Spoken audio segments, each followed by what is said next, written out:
Shalom, shalom à tous. Soyez bénis dans le nom puissant de Jésus-Christ de Nazareth. Je rends grâce à Dieu pour nos vies.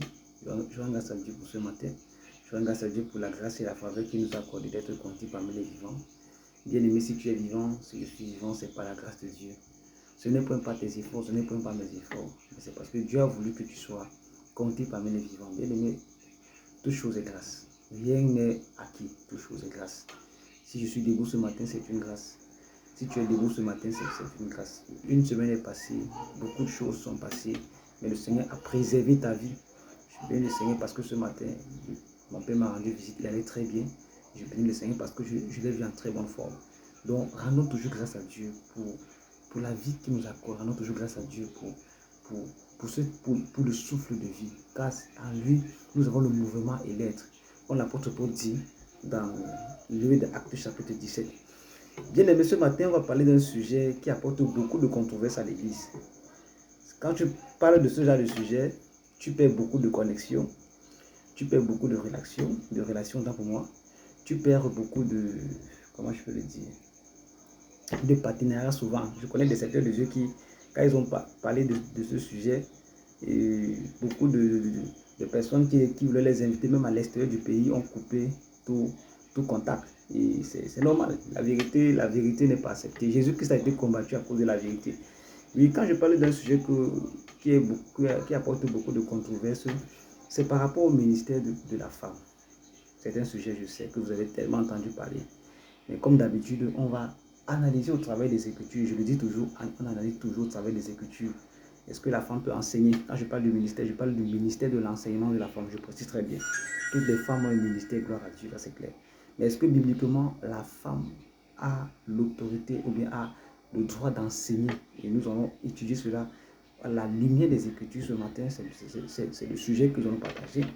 J'ai voulu partager ce sujet parce qu'on m'a posé un problème, question hier. Et je me suis dit, waouh, c'est important aussi d'enseigner sur cela. Et aussi, j'ai aussi suivi des enseignements de beaucoup de serviteurs de Dieu, connus pour comme pas connus, qui ont parlé sur le sujet, qui ont donné des arguments, waouh, selon moi, qui étaient vraiment très, très scandaleux. Mais nous allons voir au travers des Écritures, est-ce que la parole de Dieu donne le droit à la femme de pouvoir enseigner? Nous allons lire cela dans la parole de Dieu. Est-ce que la parole de Dieu donne le droit à la femme d'être apôtre, d'être prophétesse, d'être pasteur, d'être doctoresse, d'être évangéliste? On va lire ça, tout cela dans les Écritures. On va voir si vraiment les Écritures attestent cela. Si les Écritures l'enseignent. Bien aimé, on ne peut pas justifier une chose, comme je le dis toujours, je crois que je l'ai dit même dans les dernières vidéos, qu'il n'y a toute révélation qui contredit la parole de Dieu ne vient pas de Dieu.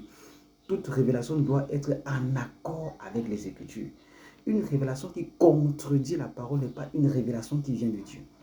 Parce que Dieu ne se contredit pas. Parce que la révélation, c'est l'esprit. La parole, c'est l'esprit. Et l'esprit ne peut pas contredire l'esprit. Donc, ce que tu reçois, la révélation, ce que tu reçois, que tu appelles révélation, doit être attesté dans les Écritures.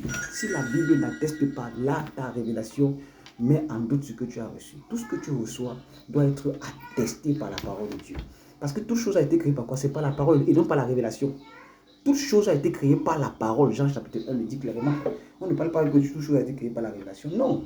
Mais la révélation vient confirmer la parole de Dieu. Parce que la foi ne vient pas de la révélation. La foi vient de ce qu'on entend. Et ce qu'on entend vient de la parole de Dieu et non de la révélation. Mais aujourd'hui, au nom de la révélation, on peut faire du n'importe quoi dans l'église. Au nom de la révélation, on peut détruire les foyers. Au nom de la révélation, on a même vu des pasteurs qui se séparent, qui se séparent de leurs femmes et qui se mettent avec un autre soi, disant qu'ils ont reçu des révélations qui sont anti-bibliques. Et cela est venu depuis la Genèse, quand le serpent a apporté sa part de révélation à Ève. Et on sait ce que cela a apporté aujourd'hui. Bien aimé, je le dis toujours, prenez le temps d'examiner tout ce que je vous dis, parce que je fais les efforts de prendre la parole de Dieu et dire, lisons ce que disent les Écritures.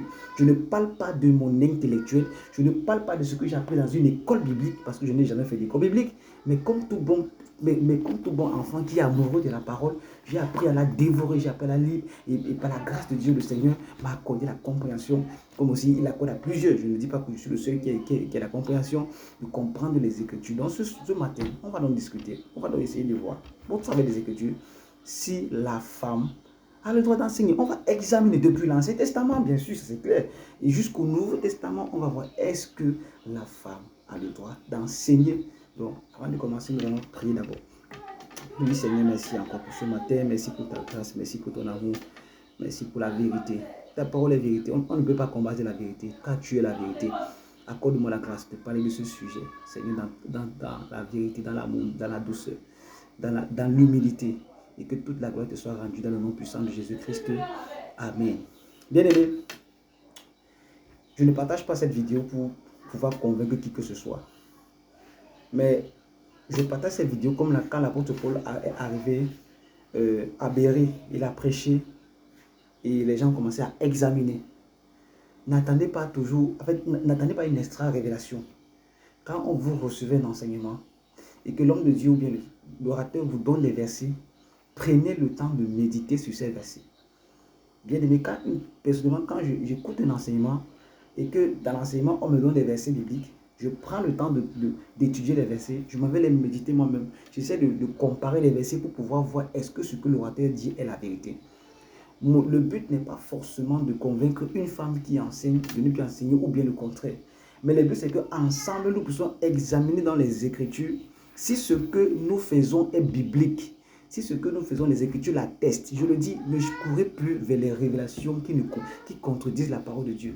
On va donc dire ce matin, est-ce que la femme a l'autorité d'enseigner? Pour introduire cela, on va aller des tests. On va aller dans...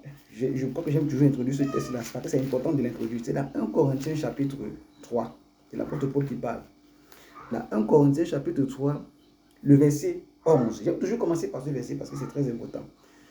Car personne ne peut poser un autre fondement que celui qui a été posé, savoir Jésus-Christ.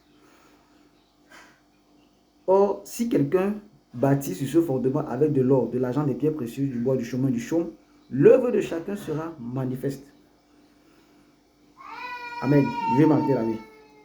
Car personne ne peut poser un autre fondement. Nous ne pouvons pas poser un autre fondement si ce n'est le fondement qui a été posé, à savoir Jésus-Christ. C'est ce que les Écritures nous enseignent. On ne peut pas venir poser un autre fondement si ce n'est que le fondement que Jésus-Christ a posé. Amen. C'est très important de le préciser.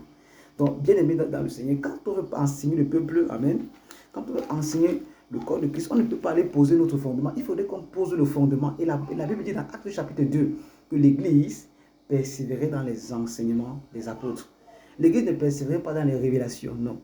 Mais l'Église persévérait dans les enseignements des apôtres. Quand on parle des éléments fondamentaux de l'Église, dans Actes chapitre 2, on précise d'abord, premièrement, que l'Église persévérer dans les enseignements des apôtres. Et les apôtres posaient les bases afin que la foi qu'ils avaient reçue puisse soit solidifiée. Et c'est pour cela qu'il était très important pour eux, amen, qu'ils soient enseignés. Donc c'est très important. Et les apôtres en ont parlé par rapport à l'enseignement de la femme. Maintenant, on va essayer, avant de parler de l'enseignement de la femme dans le Nouveau Testament, on va, le ministère de la femme, de l'enseignement de la femme, on va essayer de passer voir dans l'Ancien Testament, est-ce que la femme avait le droit d'enseigner, avait le droit, voilà, de lire la Torah ou bien d'offrir des sacrifices à Dieu? On va essayer de voir est-ce que cela devrait se faire. Amen. Mais avant de même dire aller, on va d'abord aller dans la Genèse, parce que c'est très important. Je vais commencer par là, pour ne pas apporter trop de désordre. La Genèse chapitre 1. La Genèse chapitre 1. On va lire le verset. Genèse chapitre 2, non pour moi. On va lire le verset dans Genèse chapitre 2. Amen. On va lire le verset 21. Amen. On va lire d'abord le verset. Voilà. Il n'est pas bon long. Excusez-moi, je suis la référence. Voilà, on va lire le verset 18 parce que c'est là que je vais commencer. L'Éternel Dieu dit, il n'est pas bon que l'homme soit seul. Je lui ferai une aide qui soit vis-à-vis de lui. Ça, c'est la version seconde 21. Dans notre version, il est écrit, je lui ferai une aide qui est semblable à lui. Quand nous lisons dans les Écritures concernant la création de la femme, la parole dit que Dieu dans sa perfection, Dieu dans sa préscience, avait à l'origine créé la femme pour qu'elle soit semblable, en d'autres termes, égale à l'homme. Voilà la raison pour laquelle Dieu avait créé la femme.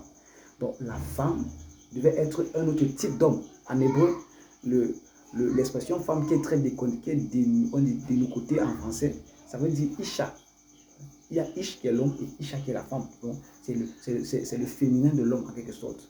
Alors, donc, et le terme Ish, le mot, autant pour moi, l'expression hébraïque Ish, parle de, c'est un titre d'honneur. Amen. Donc l'homme, c'est quelqu'un qui est honoré par Dieu parce qu'il est à l'image de Dieu. Alors Dieu crée un être semblable à l'homme qui est la femme. Amen. Donc regardez bien, écoutez bien, comprenez bien ce que l'Esprit dit. Dieu crée l'homme à son image. Créons l'homme avec son corps semblable à nous. C'était ça le but. Ensuite, il crée la femme qui est semblable à l'homme. Ça veut dire que la femme, au début, était égale à l'homme. La femme avait les mêmes péjoratives que l'homme. C'est ce que dit les Écritures. Donc la femme avait la même autorité que l'homme. Amen. C'est ce que les Écritures sont en train de nous dire. Dès le début, dès le commencement, Dieu avait créé l'homme et la femme, autant pour moi, pour qu'elle soit égale à l'homme. Maintenant, qu'est-ce qui se passe? Genèse chapitre 3. On avance pas à pas. Dans Genèse chapitre 3, le verset après la chute, on va lire bien sûr après la chute. Voilà. Genèse chapitre 3, oui, je cherche le verset. Puis, voilà. Genèse chapitre 3, on va lire à partir du verset 12. À partir du verset 12, voilà. L'homme répondit, c'est la femme que tu as mise à mes côtés qui m'a donné de fruits et j'en ai mangé. Et l'Éternel dit à la femme, pourquoi tu as fait cela? La femme répondit, le serpent m'a trompé et j'en ai mangé.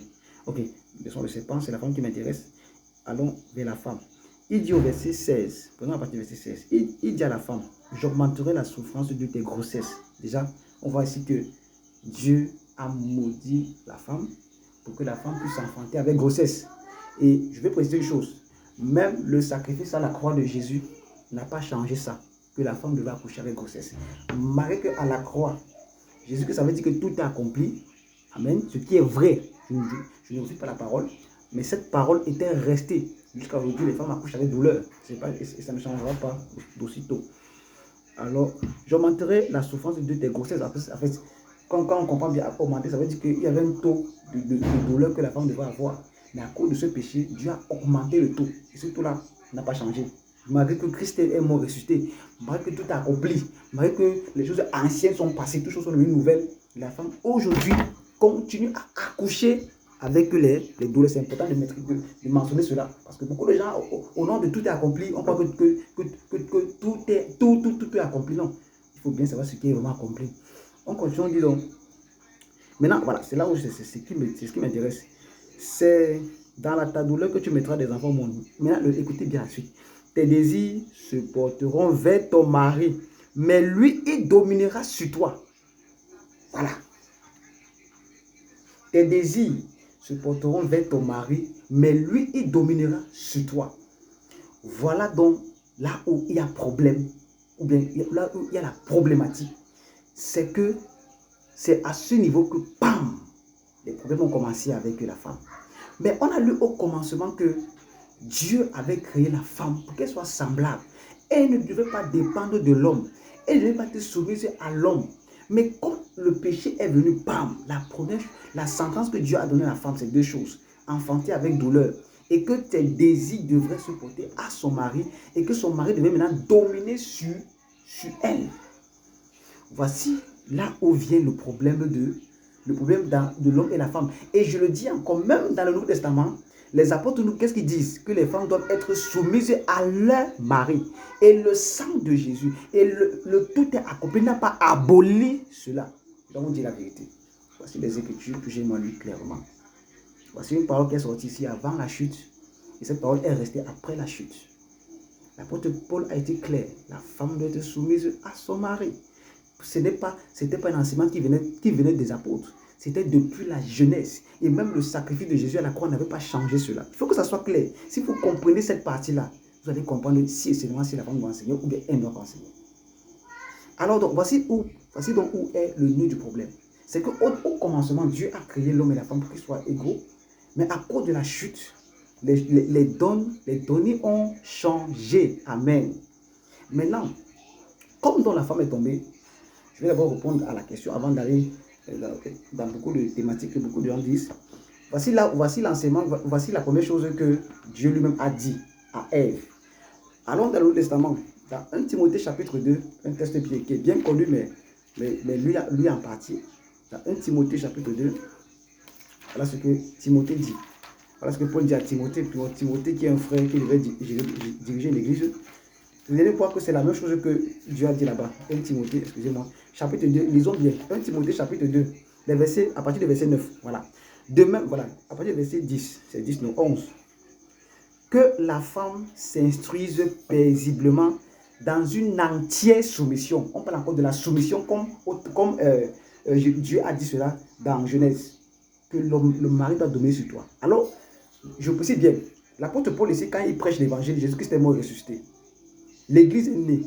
L'apôtre Paul a reçu le Saint-Esprit, il a reçu la visitation divine de Dieu, il a reçu le mandat de prêcher l'évangile aux incirconcis. Les incirconcis, ça veut dire les gens qui ne sont pas juifs. Amen. C'est à eux qu'il a reçu ce mandat. Et par le Saint-Esprit, il donne les instructions à Timothée qui doit gérer une église. Et il dit à Timothée, donc, quand il parle par rapport au fonctionnement de l'église, il dit au verset 11, que la femme s'instruise paisiblement dans une entière soumission. Je ne lui permets pas d'enseigner et de dominer sur l'homme, mais je lui demande de garder une attitude paisible. Dans d'autres versions écrites, qu'elle reste dans le silence. Alors, les détracteurs, disons, les défenseurs du ministère de l'enseignement de la femme disent, ici l'apôtre Paul dit, je ne lui permets pas. Donc c'est l'apôtre Paul qui parle. Ce n'est pas Dieu qui parle, c'est l'homme. L'apôtre Paul dit que moi l'apôtre Paul, je ne permets pas. Il est qui pour dire ça? En fait, j'ironie un peu les propos, mais c'est un peu ça. Mais l'apôtre Paul, est-ce qu'il parlait par le Saint-Esprit ou bien il parlait par la chair? La suite va répondre. Le verset 14. Voici la raison pourquoi il dit que je ne permets pas. Verset 13, donc pour moi. En effet, Adam a été formé le premier et Ève ensuite. Voici la raison qu'il donne. Ce n'est pas une raison qui est contextuelle, comme beaucoup de gens aiment dire, que non, à Corinthe, c'était malséant pour les femmes de pouvoir prêcher. Non, l'apôtre Paul ne dit pas que je ne vous permets pas parce que c'est malséant pour une femme. Non, il donne la raison spirituelle, biblique. Il parle de la Genèse, il parle de la chute. Il sait bien que Jésus-Christ a tout accompli la preuve. C'est lui qui a tout défendu l'évangile, qui a dit que non, on n'est plus sous la loi, on est sous la grâce. Mais il dit clairement que, en effet, Adam a été créé et formé, donc formé le premier, ensuite Ève. Jusque-là, c'est même possible. Deuxième chose, et Adam n'a pas été trompé, alors que la femme trompée s'est rendue coupable d'une transgression. Écoutez bien ce que l'apôtre Paul parle. Je préfère le lire avec la version Louis II, pour qu'on puisse bien comprendre ce que Paul dit dans 1 Timothée chapitre 13 et 14. 1 Timothée 2, 13 et 14. Là-bas, c'est écrit trop un gros français. Je vais lire à partir de la version de cette version-ci, 1 Timothée 2. Voilà ce que l'apôtre dit. Voilà ce que l'apôtre Paul dit. Voilà la raison pourquoi il dit que je ne permets pas. Il dit car Adam a été formé le premier, Ève ensuite. Et Adam n'a pas été séduit, mais la femme séduite s'est rendue coupable de transgression. L'apôtre Paul le dit, l'église est née, Jésus-Christ est mort, il est ressuscité, il a dit qu'il est venu accomplir la loi, mais voilà le rappel qu'il donne. Et je vous l'ai lu dans Genèse chapitre 2, où Dieu disait que ton mari dominera sur toi. Et voilà la même chose que l'apôtre Paul répète. Ça veut dire que même s'il disait je, il parlait par l'Esprit de Dieu. Il ne parlait pas par son égoïsme ou bien sa haine envers les femmes. Non, ça n'avait rien d'un problème personnel. Il écrivait, il donnait les instructions par le Saint-Esprit à Timothée pour que Timothée puisse bien faire l'œuvre de Dieu. Et rappelez-vous bien que dans 2 Timothée 3,16, il dit que toute écriture est inspirée de Dieu. Donc quand il donne les instructions à Timothée, autant pour moi, ce n'est pas pour plaire à Timothée, ce n'est pas pour dire ce qu'il pense. La raison est clairement donnée. Pourquoi vous, les frères et les sœurs, qui défendez le ministère de la femme, dans l'enseignement de la femme, je précise très bien, pourquoi vous ne lisez pas les versets 13 et 14 qui sont littéralement écrits, qui sont clairs et nets? Voilà ce que Paul dit. C'est parce qu'elle a péché. Donc c'est parce qu'elle a péché que Dieu l'a arraché le sacerdoce. À cause de ce péché, ce qui n'était pas le cas au début.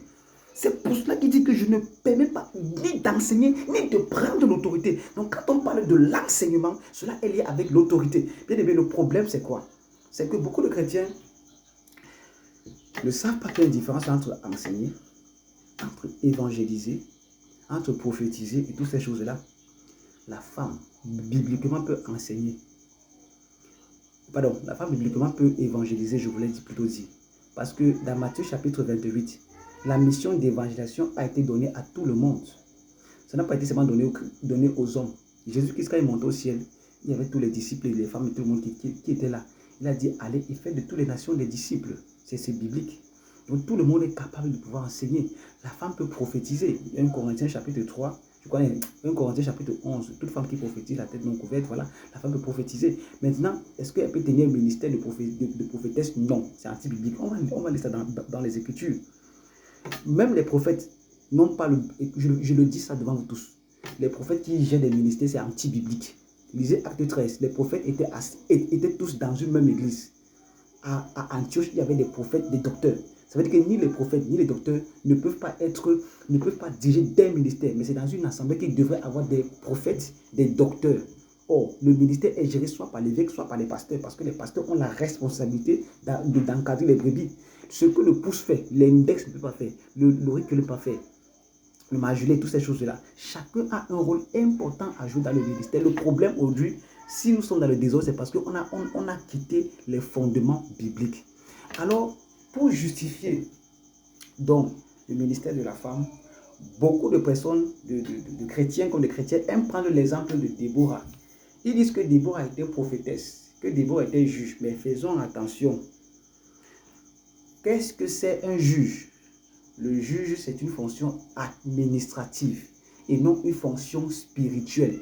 Je n'ai pas lu dans le livre des juges où on dit que Déborah enseignait le peuple. Personnellement, je n'ai jamais lu cela. Parce que beaucoup de personnes, c'est marrant, souvent ils disent que non, quand Paul, il veut toujours prendre que non, Jésus-Christ est mort et ressuscité pour permettre à la femme d'enseigner, mais il vient toujours prendre l'histoire de Déborah, qui est même avant même l'histoire de Jésus. Mais même quand il prend cette histoire de Déborah, excusez-moi les gars, vous êtes dans l'erreur. Parce que Déborah n'était pas, elle n'avait pas le sacerdoce, elle ne portait pas les fautes. Elle était juste juge.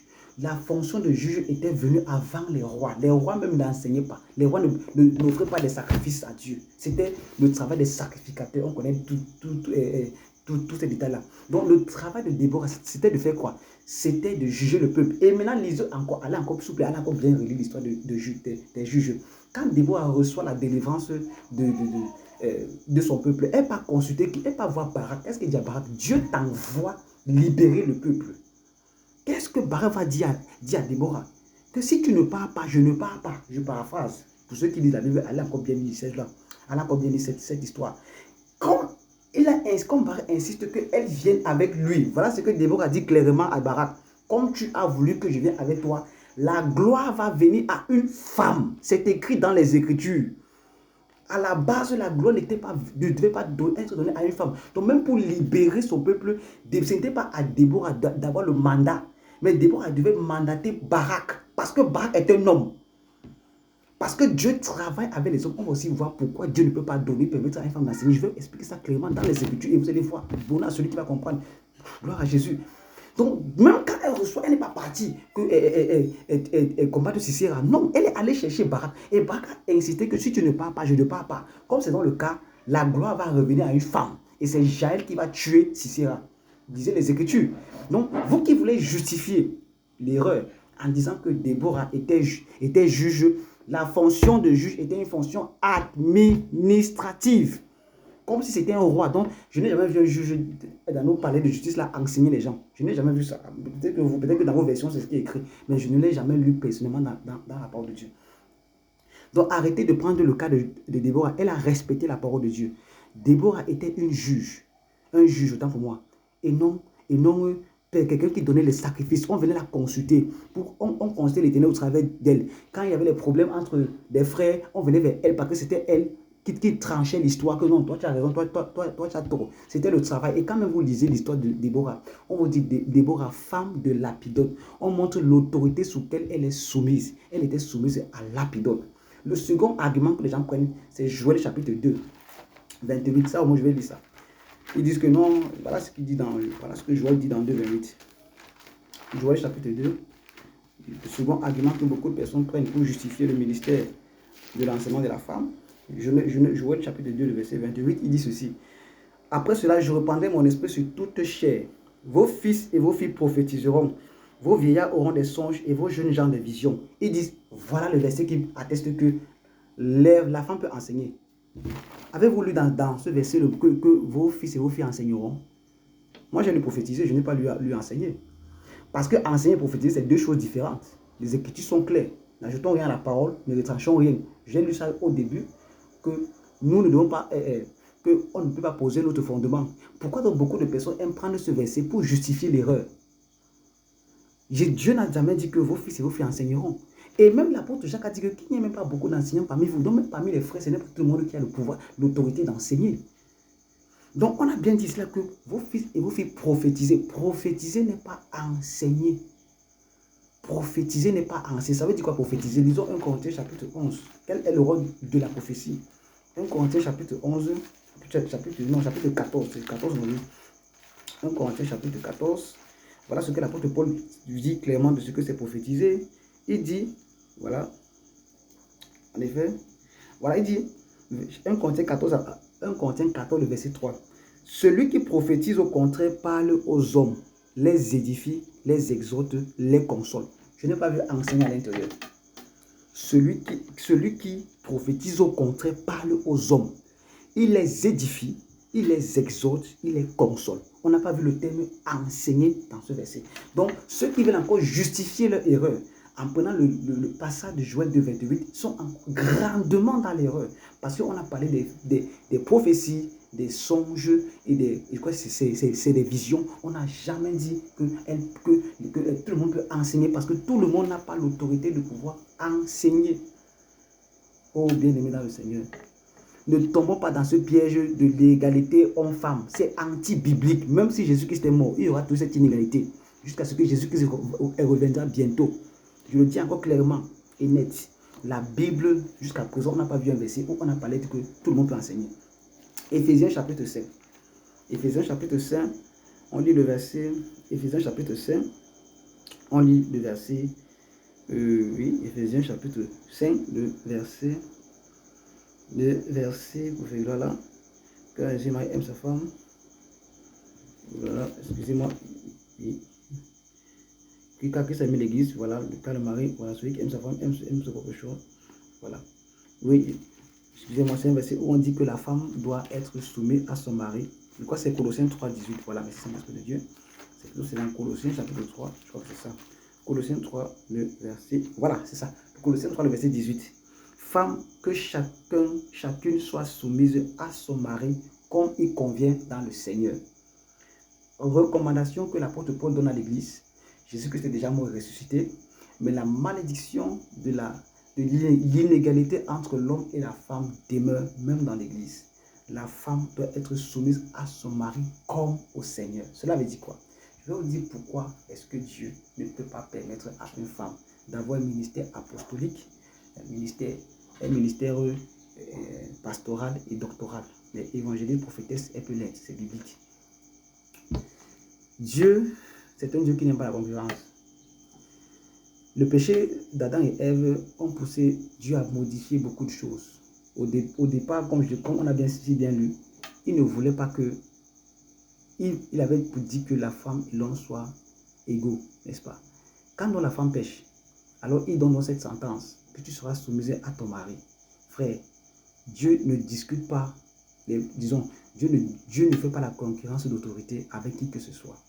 C'est pour cela que depuis la Genèse jusqu'à l'Apocalypse, Dieu a toujours utilisé les hommes. Dans la loi de Moïse, quand une femme faisait un vœu à Dieu, il y a deux personnes qui avaient l'autorité de briser ce vœu. C'était soit le père, puisqu'il était encore fiancé, célibataire, elle était sous l'autorité du père, ou c'était soit son mari. Ça veut dire quoi? Si une femme voulait prendre un temps pour jeûner, si le mari dit que ne jeûne pas, elle ne jeûne pas, c'est biblique. Qu'il soit chrétien ou païen, elle ne jeûne pas. La Bible a été claire que la femme doit être soumise à son mari. On n'a pas précisé à mari chrétien ou bien païen. Mari, c'est mari. Alors, comme donc Dieu sait que la femme est déjà soumise à une autorité, il ne peut pas l'arracher à cette autorité. C'est pour cela que pour le ministère, Dieu est obligé et exclusivement obligé d'utiliser les hommes. Pourquoi? Parce que les hommes dépendent de Dieu seul. Les hommes ne dépendent pas des femmes. C'est la raison pour laquelle je vous l'ai dit, que j'ai déclaré dans le début des propos, que cette malédiction demeure jusqu'à aujourd'hui. Donc Dieu sait que si par exemple il appelle la sœur Stéphanie mariée à son mari pour être apôtresse entre guillemets, et qu'elle dit à Stéphanie, il faut que tu fasses 2 mois peut-être au nord pour aller évangéliser. Dieu sait que son mari a le pouvoir de dire non à cela. Bien aimé, on va faire la suite de la vidéo dans la seconde partie, parce que la vidéo va déjà s'arrêter très bientôt. Et on va donc voir pourquoi est-ce que la femme ne peut pas être enseignée. Et la raison, elle est purement biblique. Que le Seigneur vous bénisse. Amen, amen, amen.